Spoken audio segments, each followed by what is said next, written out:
Before we begin, viewer discretion is strongly advised. The following is for educational and entertainment purposes only. This is the verbatim federal courtroom testimony of the Sean Diddy Combs trial, as reported by Inner City Press. The courtroom was tense. Diddy sat at the defense table, eyes locked on the floor, trying to hide the pressure building around him.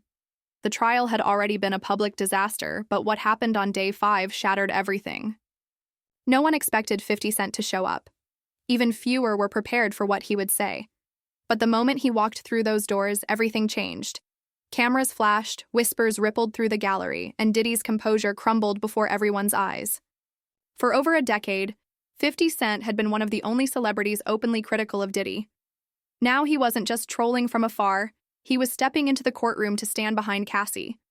And when he spoke, it wasn't for shock, it was for truth. What happened next would ignite a wave of celebrity silence breaking, secret files surfacing, and an empire starting to fall apart. This is what went down when 50 Cent stepped into Diddy's trial on day 5. Day 5 of the trial was supposed to be routine. Cassie was expected to return to the stand for follow-up questioning. The defense had been scrambling to regroup after damaging footage and emotional testimony from the day before. Diddy arrived with his legal team, flanked by extra security, trying to maintain a facade of control. But there was a tension in the air, an electricity that hinted something unusual was about to happen. That's when the back doors of the courtroom opened and in walked 50 Cent, dressed in a sharp gray suit with dark glasses. He entered like a man on a mission. The courtroom gallery went still. Even the sound of papers shuffling stopped. Cassie's attorney turned to look. Diddy froze for a moment. Everything paused. No one expected him to show, not physically, not here. He had been making noise online for weeks, posting cryptic messages, sharing old interview clips, throwing shade. But this was different. This was a declaration. He didn't say a word at first. He simply took a seat near the back, folded his arms, and stared directly at Diddy. The prosecution gave each other glances. The defense visibly panicked. One of Diddy's attorneys leaned in urgently, whispering something in his ear. But Diddy wasn't listening. He was staring back at 50 like a man seeing a ghost from a past he couldn't control. The judge acknowledged 50's presence without a word. She nodded slightly in his direction, then addressed the court as usual. But the mood had changed. Something was coming, and everyone could feel it. Witnesses say Diddy's demeanor shifted immediately. His jaw clenched. His hands, which had been folded calmly minutes before, now twitched with nervous energy. He knew 50 Cent didn't show up to watch. He came to reveal something. When the lunch recess was called, reporters swarmed the courthouse steps. Cameras were rolling. Microphones were raised. Everyone waited to see what 50 Cent would say. And then he spoke. "I'm here because I've watched this industry protect the wrong people for too long," he began. "Cassie's brave for doing what she's doing. She's not alone anymore, not while I'm here." It wasn't just a soundbite. 50 laid it all out. He said he'd seen weird behavior from Diddy for years. Things that made him uncomfortable, things other people laughed off, things he now saw for what they really were. Everybody knew something was off, he said.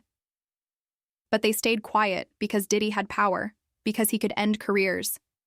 He confirmed that he had been working with Cassie's legal team behind the scenes, providing documentation, old photos, phone records, even a statement from a former bodyguard who claimed to have witnessed disturbing scenes at Diddy's private parties. 50 said he was tired of the silence, tired of being labeled crazy for calling out what others refused to. Then came the real bombshell. He announced he was funding an independent investigation, hiring private investigators to dig into Diddy's history. Not for clicks, he said, but because too many people have been hurt, and too many people are still scared. Cassie's team released a brief statement thanking 50 for his support, courage, and belief in truth. Diddy's lawyers, meanwhile, called the appearance a media stunt and tried to downplay its impact. But they were clearly rattled. Back in the courtroom, the tension was heavier than ever. Diddy wouldn't make eye contact with the gallery. His fingers tapped the table. His breathing grew heavier. 50 sat silently, arms crossed, watching. The defense requested a private sidebar with the judge. Rumors swirled. They were considering requesting a gag order on public commentary. But it was too late. The headlines were written. The footage of 50's courthouse statement went viral instantly. Celebrities who had been silent started to retweet Cassie's original lawsuit. Others posted cryptic messages. The wall of silence was cracking, and 50 was the one who threw the first punch. When court resumed, Cassie took the stand again. But this time she wasn't walking in alone. She walked taller, more poised, more focused. It was a quiet confidence that only comes when someone knows they are finally being believed.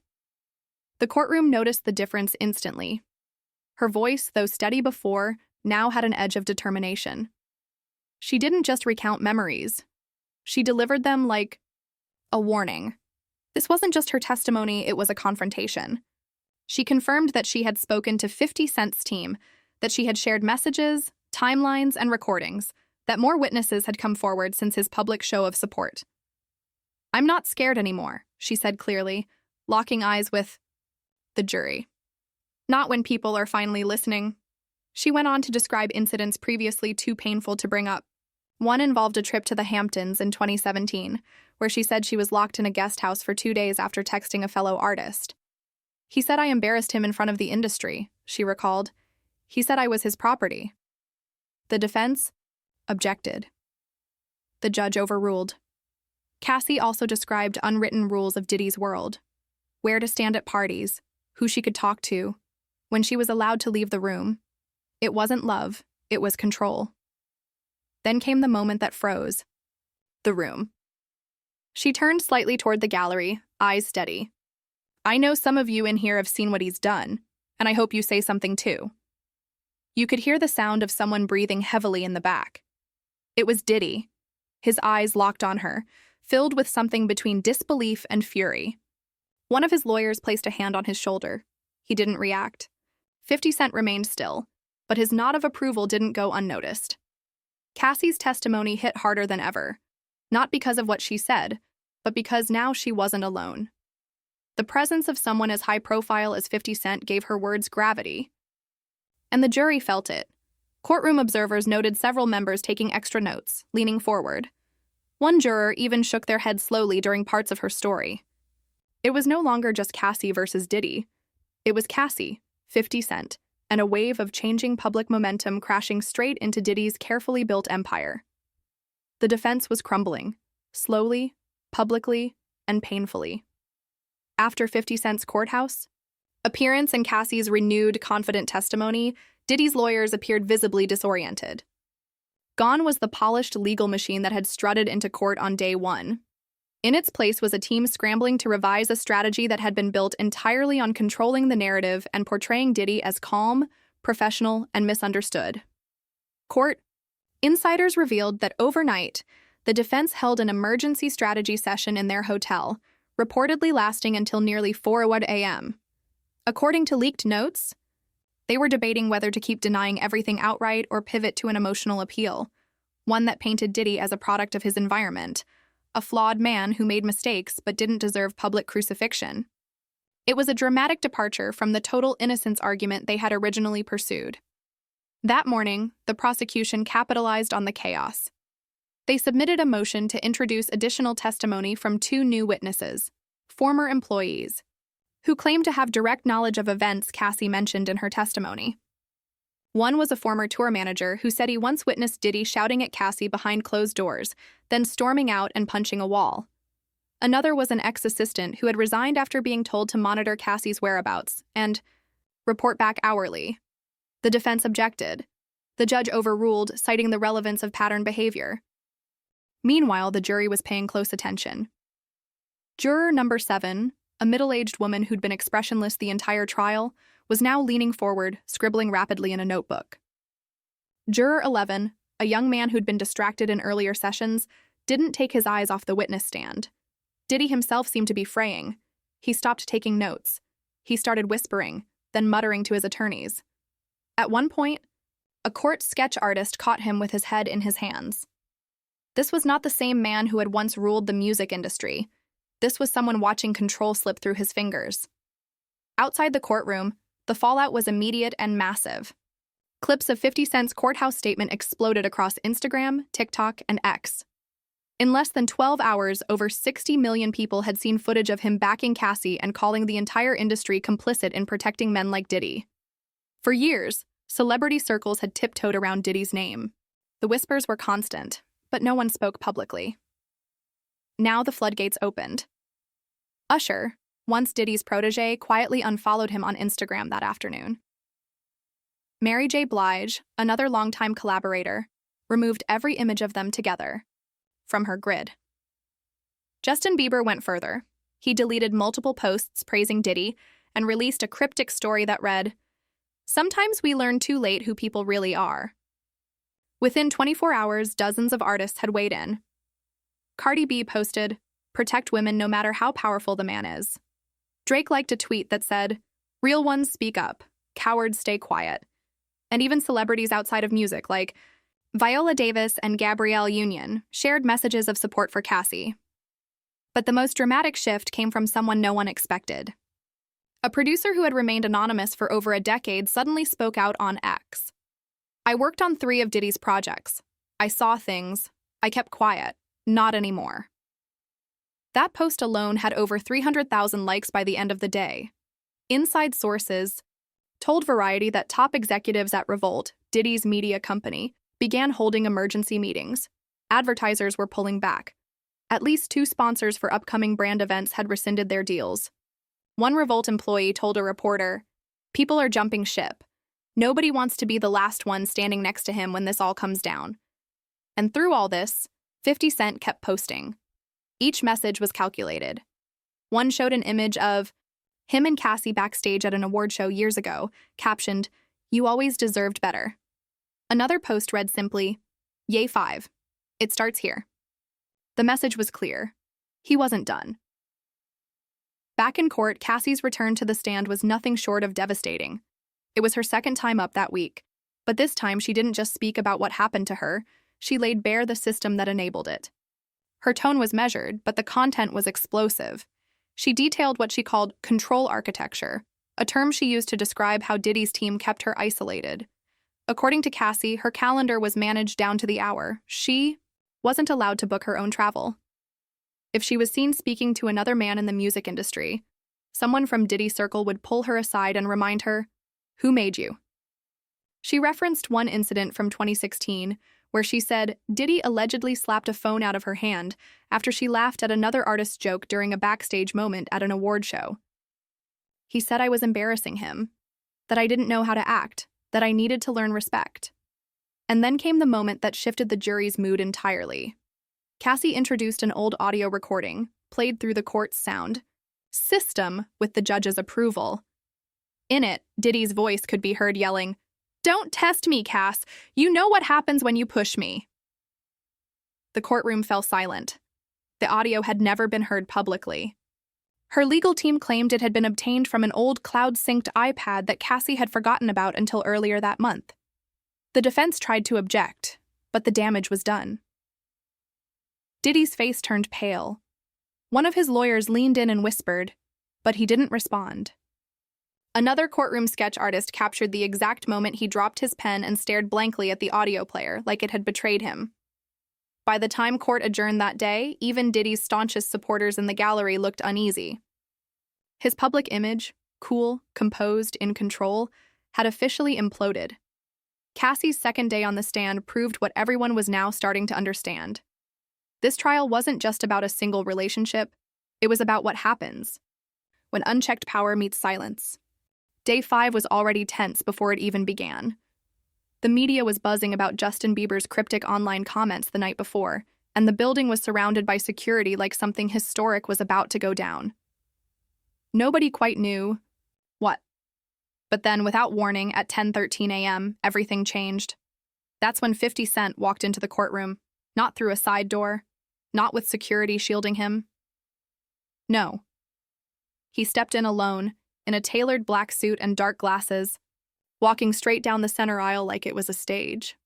He didn't speak. He didn't even nod. But the energy shifted instantly. People who had been leaning back in their chairs straightened up. Phones that had been tucked away were suddenly pulled out again. Reporters stared at each other wide-eyed. This wasn't just a courtroom. It was now a scene. Diddy saw him instantly. Witnesses said his body language changed the moment 50 entered. His jaw tightened. He leaned forward in his chair and whispered something to his attorney. His fingers, which had been resting calmly on a notepad moments before, now dug into the edges of the table. The prosecutor noticed it too. She paused her pacing and let the moment breathe before continuing, as if to acknowledge that a new witness hadn't entered the courtroom, but a statement had. Cassie's eyes flicked toward 50 Cent just once. No smile, no reaction, but the moment didn't go unnoticed. The defense team began scrambling, whispering, passing papers. Diddy himself glanced back more than once, visibly rattled. And 50. He just sat there, arms folded, stone still. What no one realized was that 50 wasn't just there to watch. He was there to be seen. What happened next wasn't part of anyone's strategy, not Diddy's, not the defense's, not even 50's, but it changed the courtroom forever. During Cassie's afternoon testimony, she began recounting a moment that struck a nerve, a 2018 incident at Diddy's Miami estate. She described being locked in a private room for over a day after being caught speaking to another executive. But it was Diddy who couldn't stay still. As she spoke, he began shaking his head. Then came the whispers to his attorney. Then came the bouncing leg. Then he exploded. "That's not what happened," he shouted, slamming his open palm against the table. The noise echoed like a gunshot through the courtroom. Everyone froze. Even the court reporter's fingers paused mid-keystroke. Cassie didn't flinch. Judge Harmon raised her gavel. "Mr. Combs, this is your only warning. One more outburst, and you will be removed." But Diddy didn't stop. His eyes weren't on Cassie anymore. They locked onto the back of the courtroom, on 50 Cent. "And you," he growled, pointing. "You've been waiting for this, haven't you? You'll regret it." Security moved instantly. 2 guards closed in behind Diddy's seat. One stood between him and the gallery. The room was tense, as if everyone expected the next moment to be even more explosive. But 50 didn't react. Not a word, not a flinch. Just a slow, deliberate shift in posture. He leaned back further in his chair, crossed one leg over the other, and stared. Cassie continued her testimony like nothing had happened. And the judge? She didn't call a recess. She let the silence hang in the air as she looked Diddy directly in the eyes and said, "Control yourself, or I will." For a man who built his legacy on always being in control, that one sentence hit harder than anything else. As the afternoon wore on, the courtroom grew quieter. Nobody dared speak out of turn. Even reporters, who usually slipped in and out for bathroom breaks, stayed glued to their seats. Why? Because for the first time in decades, Diddy didn't seem untouchable. The outburst had exposed something nobody had seen before, not in interviews, not in scandals, not even in past lawsuits. This wasn't the smiling mogul or the cool businessman. This was a man unraveling in real time, and while Diddy was unraveling, 50 Cent was rising. Outside the courthouse, whispers had already started turning into headlines. TMZ reported, 50 Cent stares down Diddy in courtroom showdown. Twitter flooded with clips from old interviews where 50 had warned about Diddy for years. Suddenly, what once sounded like petty rap beef now seemed like chilling foresight.